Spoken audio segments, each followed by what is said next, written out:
Good afternoon. Um, so, so for the last 17 years, I've been a teacher myself, a teacher trainer, and also a content developer. So crossing the field of education from classrooms to nonprofit organizations.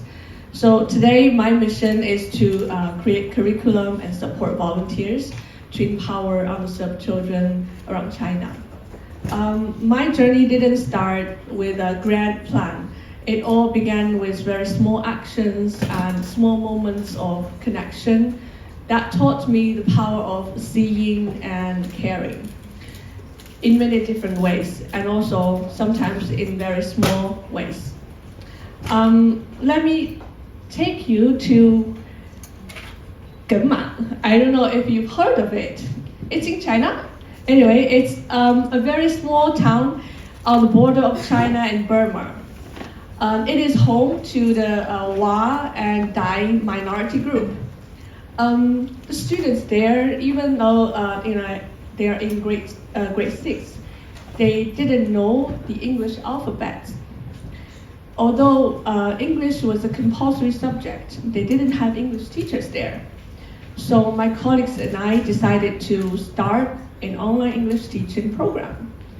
So on a weekly basis, children there started to learn English with us, learning from very basic ABCs to hello, how are you?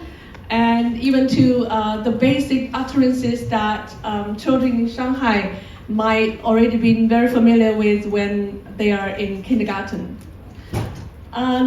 A year later, when these kids moved on to the middle school, you can see in the pictures, their new teacher was amazed. Why?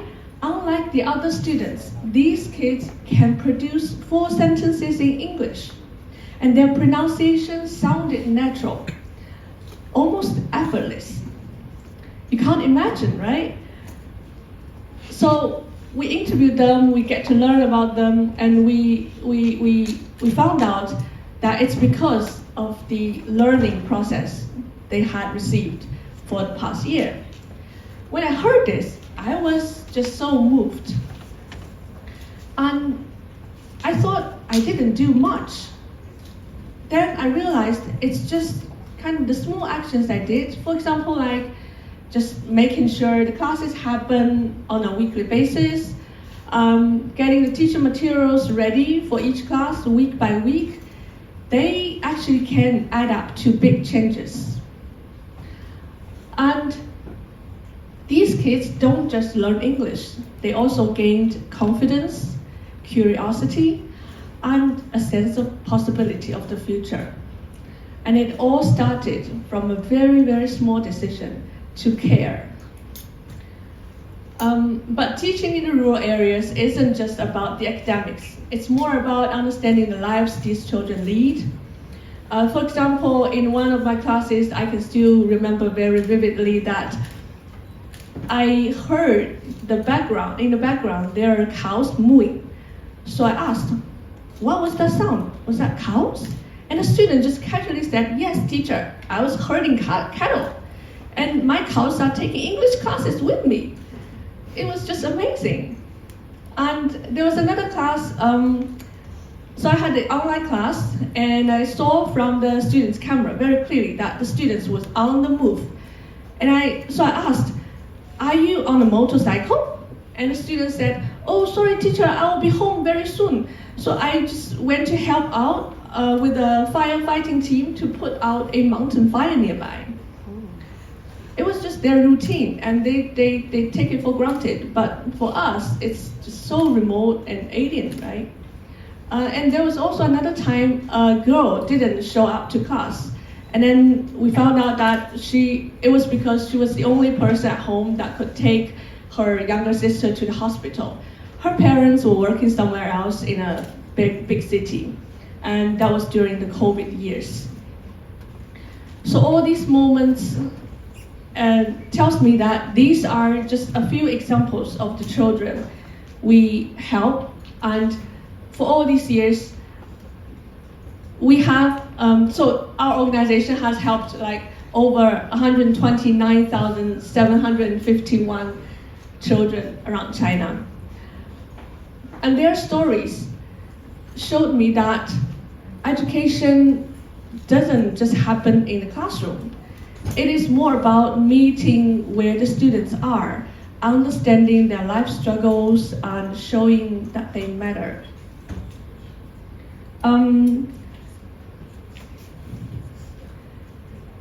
One very profound memories of mine was that it was a trip to a village school in Henan, and I spent days teaching there and playing with the kids. So we learned, we laughed, and we bonded. But on the day of our departure, as I said goodbye to the students, it doesn't work. So once one little girl shouted out in English, "See you tomorrow." So her words just hit me like a thunderbolt, because how could I tell her that I wasn't coming back tomorrow? How could I explain to her that our time together was over? I almost burst into tears. But then a colleague reassured me, saying that, well, Claire, we've got volunteers joining us, right? And that is why we are doing this. And that is when I realized that so the small actions don't actually exist in isolation. They ripple outwards, they create waves of change. The little girl might not see me tomorrow, but she will see another teacher, she will see another volunteer, or another person who cares. And with all that, we bridge the worlds, even when our worlds seem to be so far apart. And what does it mean to people who are not in this position? You don't actually have to move to a really remote village or become a teacher to make a difference to the lives of these children. Actually start small. Find ways to connect, like thousands of our volunteers from around the world who reached out to us. Together, when we connect, we can actually build a future one action at a time. And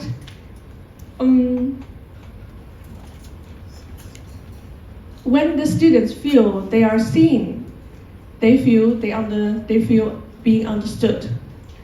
And researchers show that even smallest actions of kindness can make a profound impact. And I remember there's a study by the University of California found that people who perform acts of kindness for just 7 days can make a huge increase in their happiness and life satisfaction. So imagine, what if a child feels heard and seen and supported for the first time? It was huge for the child. And what's more than that, it's about truly seeing them and letting them know that their lives matter. Sorry. For most of the underserved children around China, actually, we can provide a lot of things, but the biggest gift we can give is the belief that their dreams are valid, their voices are very important, and their futures are worth fighting for. And by connecting with them, we're not just changing their lives, we're also changing our own. When I was 10 years old, I remember one day I got a letter that could change how I understand the world. It was a letter from a girl called Mama. She was a pen pal from a remote village in Yunnan, and it was arranged by my school. So we exchanged letters, and she shared her world with me. And this is a world full of struggles, but resilience and hope. Her words just opened my eyes to a world I had never known as a little girl. She shared with me her daily struggles, but in a very light-hearted way. And she said things like, I had to walk miles to school, but today I was late again. And sometimes she said something like, I was using a pen that was just down to the stud, but I was the only person among my friends who can hold that stud to write. And she said she had to help out in the fields for kind of a week, and she forgot to finish her homework. Holding that letter, I felt both heartbroken but inspired. It was her life, but I really wanted to do something to help, but I didn't know how.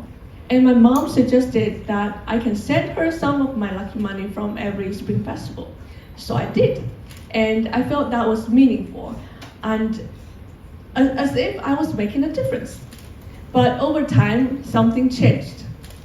That act became routine, so my mom took it over. She went to the post office to wire the money for me.